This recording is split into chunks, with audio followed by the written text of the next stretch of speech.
Dobrý deň, ďakujem aj ja za pozvanie. Ja som sem prišiel zo Slovenska, zo Svätého Jura. Ja sa asi postavím, to mi bude príjemnejšie.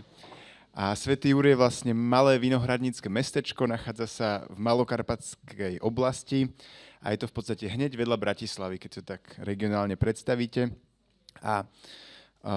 Ja som vinár svojim životom, remeslom aj tomu, čomu sa venujem. Vlastne pestujem hrozno, robím víno. A tá pastva do toho môjho života prišla tak veľmi postupne. Tu na tej prvej fotke trochu je vidieť vlastne, kde sa nachádzajú tie vinohrady, alebo ako zhruba vyzerá tá krajina. Že, toto sú vlastne najvyššie položené vinohrady, ktoré obrábame. Sú to vlastne... Historicky tá krajina bola... Tie vinohrady boli vlastne po spádnici. Až za komunizmu urobili také veľké terasy. A medzi tými terasami vznikli také tie medziterasy, ktoré boli a sú často akoby také zóny divočiny, zarastené huštiny, černice, kroviny, všetko možné. Takže v podstate sú to také malé políčka, ktoré sa striedajú s tými zónami divočinky. No a teda z toho Svätého Jura som a teda momentálne máme nejakých 16 oviec, je to v podstate taká pomoc pre mňa, pre tú prácu, ktorú robím. A tuto na tom obrázku vlastne je vidno, ako to hrozno pestujem. Že, tie ovce vlastne prišli, som začal použiť kvôli tomu, aby som jednak si zjednodušil prácu a akoby snaha zlepšiť tú kvalitu toho prostredia pôdy. A to plemeno tých malých esanských oviec je kvôli tomu, aby mi pomohli a zároveň nezničili tú úrodu. Čiže tu keď sa tak pozriete, je vidno, že to hrozno pestujeme vysoko a na klasické riadky vinohradu som potom spravil také nadstavby, konštrukcie, kde sú pomocné drôty, ktoré držia tie letorasty, tie zelené časti viniča, aby neovísali dole, nepadali, lebo vtedy to vlastne tie ovce ničili a malo to ďalšie akoby negatívne dopady. Kde sme? Nejde to? Počkaj, sorry, to je nejaká... Tak, a nie je to vidieť, tá fotka? No, nevadí. Dobre, na tej fotke, keby bolo vidieť, tak na nej vidíte slepice v takom malom mobilnom kuríne. A vlastne ja som študoval vinárstvo v Lednici na Morave a som chlapec z mesta, prišiel som vlastne potom z Bratislavy, sme sa prisťahovali do Svätého Jura a začal som pestovať to hrozno. A tá situácia bola taká, že mal som veľa teórie, mal som naštudované všetky možné knižky o permakultúre a že jak tá príroda krásne dokáže sama fungovať a že človek vlastne nič nemusí robiť a jak to celé bude a že tak ja to chcem vyskúšať a chcem nájsť ten spôsob. Tak prvá vec bola, som vyrobil taký mobilný kurník a ten som dal do toho medziradia vinice a tam som tie slepice pásol. A teda ten kurín som mal vlastne tak, že som ho chcel posúvať. A na jar to fungovalo super, že tam bolo 10 sliepok, 2x4 metre, taký akože mini kurín. Vyžrali, posunul som ďalej, zase vyžrali a takto to akože prvé dni išlo celkom dobre. Potom už, jak tá vegetácia začala intenzívnejšie rásť, tak už vlastne nestíhali žrať to, čo som ich tam posunul a jak nestíhali, tak potom už sa to nedalo ani posunúť, lebo tá burina bola tak vysoká a všetko to vyrastlo, tak som sa nevedel s tým vôbec pohnúť. No a nakoniec, keď už sa s tým nedalo pohnúť, tak potom zase došli líšky, dravce a tie slepice mi požrali.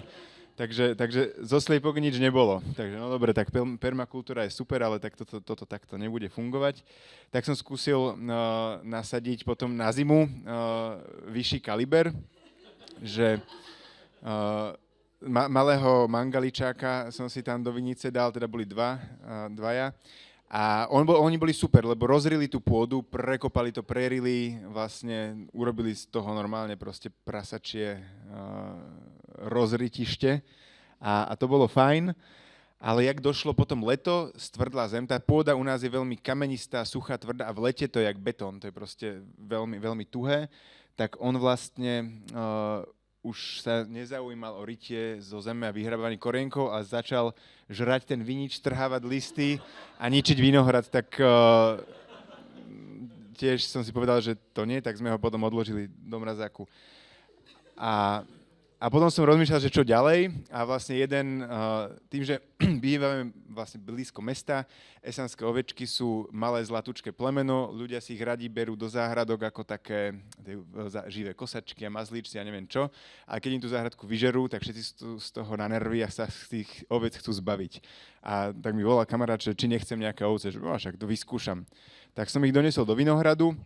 A vlastne ten efekt zrazu bol veľmi fajn, že urobili to, že vyriešili tú pastu, lebo vlastne o čo tu ide? Vo vinohrade pri akoby takej tej konvenčnej produkcii ide o to, že by sme mali kypriť pôdu v tom medziradí alebo to kosiť, plus máme ten pás popod vinič, ten príkmenný pás, ktorý v štandardnom najkonvenčnejšom svete sa striekal herbicídmi, inak ho kopu motikami, v bioprodukcii sa vykáša proste krovinorezom, všetko proste zlá robota, náročná, veľa techniky aj chémie, že to proste nie je dobré. A tým, že vlastne toto vôbec nepoužívam, tak ja som začal vlastne akoby ísť bezorebnými postupmi, že som tú pôdu nekypril, neoral, nehýbal s ňou. Ale zároveň, keď na tej pôde, keď ju iba kosím, tak dochádza k tomu, že tá vegetácia na povrchu tie trávy začínajú byť konkurenciou pre vinič a spôsobujú vlastne akoby konkurenciu na tú vodu a potom aj tá rastlina, ten vinič začína chradnúť. A že to je zase zle, proste, že ja potrebujem aj to hrozno dopestovať. A tie ovce do toho vstúpili ako veľmi dobrý aspekt celého toho kolobehu, lebo vlastne vykosili tú pôdu, vykosili ten príkmenný pás, zároveň boli schopné vyžrať, to uvidíme potom na videu, ako nám pomáhajú s tými kmienikmi, a zároveň tým, že v tej lokalite sa nachádzajú, to tam poriadne hnoja, takže to množstvo živín je zrazu oveľa intenzívnejšie a prírastky a tá úroda proste išla hore. Čiže aj bez toho, že by sme tu ten dusík akoby uvoľňovali tým oraním alebo kyprením, to čo je akoby klasický spôsob, tuto to ide tým pôvodným životom, ktorý proste tam je a tými bobkami od tých oviec. Toto je vlastne o tom plemene, však vy to asi všetci poznáte, malé plemenečko, ktoré je v podstate nenáročné a veľmi dobre na to funguje. Vlastne aj keď sa postavia na zadné nohy, čo oni často robia, tak nedočiahnu na to hrozno, nezožerú nám úrodu a neurobia nám škodu. Tak vďaka tomu ich tam môže mať celoročne, čo je veľká vec. No a tu sú také dva prípady toho, že ešte predtým, jak som začal s ovcami, tak som dosť využíval rôzne zelené hnojenia, akoby vegetačný pokryv, nechať narásť veľkú bylinnú zmes nejakú vo vinohrade, ktorá sa tam potom buď povalcovala, alebo pomulčovala, alebo ostávalo tam. Potom som vlastne vstúpil s tými ovcami do toho vinohradu a toto bola lokalita taká v lete, tam mali prístrešok a tam sa udialo vlastne taký opačný extrém tej bujnej vegetácie, také, že púšť, taká dezertifikácia ľahká mi tam nastala. Snažil sa deklarovať, že už nepotrebujem viac motiku a tie ovce vlastne oholili tú zem, čo je akože z pohľadu toho pestovania vinohradu fajn, ale pre kvalitu tej pôdy zle a jak som aj včera sa tu dozvedel o tých všetkých aspektoch tej diverzity, tak by som dostal asi špatná pastva. Tak to bolo proste teda, že zle. No a tuto je toto video a toto je vlastne ten druhý veľmi dôležitý benefit toho. Počkejte, jak to je. Toto vidíte tie kmieniky, tie plané výhonky, ktoré vyrastajú, normálne musíte ručne olamovať. A tie ovce proste prichádzajú a krásne to všetko online, proste v reálnom čase urobia za nás.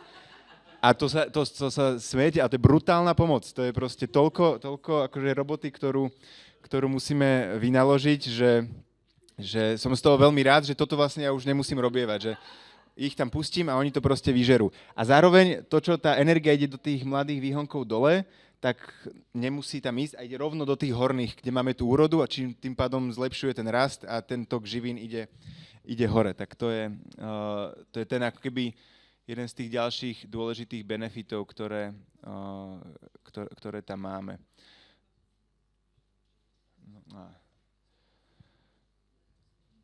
Hej. Tak toto boli vlastne ešte také prvé pokusy na tom začiatku, kedy som do úplne toho neupraveného vinohradu tie ovce vpustil A tam ešte vidíte, že ten vinič a úroda je relatívne nízko. Že na to by v pohode dočiahli a aj na to dočiahli. Tam som hneď zistil, že je to pekné mať tie ovečky, ale proste, že keď to bude takto, prídem o tú úrodu.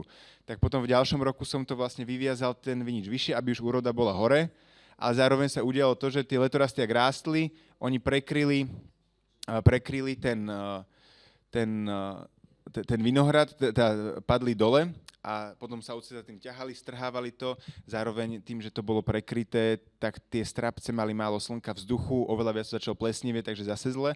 A potom sme vlastne prišiel na to, že ten pergolový štýl, tie nejaké nadstavby sú potrebné, aby to celé fungovalo. Hej, takto to tam doma máme. A toto je vlastne obdobie v lete, toto je vlastne minulá vegetácia a to, čo sa tam deje, je vlastne, že tie letorasty vytvárajú akoby také zatienenie tej pôdy, tým pádom je aj tá klíma trošku menej rozpálená, tá zem sa menej prehrieva v lete a takto to vlastne funguje. Tú prácu, ktorá mi ostáva, je také trochu to odlistenie v zóne strapcov, čo potrebujeme robiť, aby tie strapce proste neplesniveli a mali lepšie dozrievanie. Takže takto to vyzerá počas vegetácie. Zároveň, čo je fajn, že keď to odlistujeme alebo tie listy padajú dole, tak tie ovce to tiež prídu a v tom, keď je sucho, tak to akoby najradšej žerú, lebo to šťavnaté a hneď to vyžerú. A tým, že na tom sú aj proste zárodky tých plesní, tak trochu sa to eliminuje a hneď sa to vyčistí. Takže to je tiež taká premena na tie živiny. No a vo Svetom Jure vlastne rád organizujem, alebo robívame ešte v tom našom spolku rôzne také vzdelávacie aktivity, lebo to považujem za taký prínos toho celého, že ja si robím nejaké svoje experimenty, ale radi voláme ľudí z rôznych univerzít, inštitúcií o pôde, o pestovaní, o tých ekologických princípoch, aby sa to dostalo do kože, pod kožu všetkým. Pretože ja keď som prišiel, tak som bol v podstate za exota tým, že idem robiť akože niečo eko-bio, že bolo to také akože veľmi divné.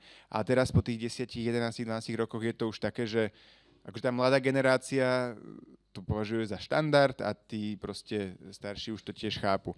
Zároveň máme veľa víziev, ktoré nás ešte čakajú. Prichádzajú tie nové choroby k nám a to bude mať ďalší dopad na celé fungovanie, že ako sa to u nás vyvinie. To je to. Aha, ešte to som chcel spomenúť, vlastne, že tú pastvu, ja som tak začal robiť, a vlastne u nás je taký projekt Farma živá, ktorý vlastne mapujú rôzne spôsoby hospodárenia a oni tiež boli u nás, aj nás teda v tom ocenili a dostali sme tú pochvalu za to, že je to na dobrej ceste a začali robiť z toho Ústavu krajinnej ekológie taký výskum, že vlastne porovnávajú kvalitu pôdy, ako sa mení v čase. Majú porovnané vzorky v takej pôvodnej lesnej pôde, vo vinici, kde pasieme a potom v takých konvenčne obrábaných, kopaných vinohradoch. Minulý rok začali ten pokus, merajú proste schopnosť absorbovať vlahu a teplotu, vlhkosť merajú a také ako tie základné parametre, aby sme nejak aj dátami potvrdili, že áno, je to možno fajn a možno to bude mať do budúcna zmysel. No a to, čo je akoby pre tú moju prácu to najdôležitejšie, teda toto všetko nástroje k tomu, aby som mohol dopestovať dobré hrozná, urobiť víno a vlastne to, čo mám najradšej, keď sa to víno stretne s ľuďmi. A toto je taký náš malý projekt, voláme ho Víno les a je to kombinácia našich vín, kamarátov, kuchárov a pozývame ľudí, aby priamo v tej kultúrnej krajine, kde žijeme, kde to hrozno rastie, kde sa tie ovce pasú a kde je ten začiatok toho celého, vlastne došli do toho finále, že s dobrým jedlom si dajú dobré víno a stretneme sa, lebo víno je ten nástroj, ktorý má ľudí spájať a pozýva do tej prítomnosti naživo. Tak to je za mňa všetko. Ďakujem pekne.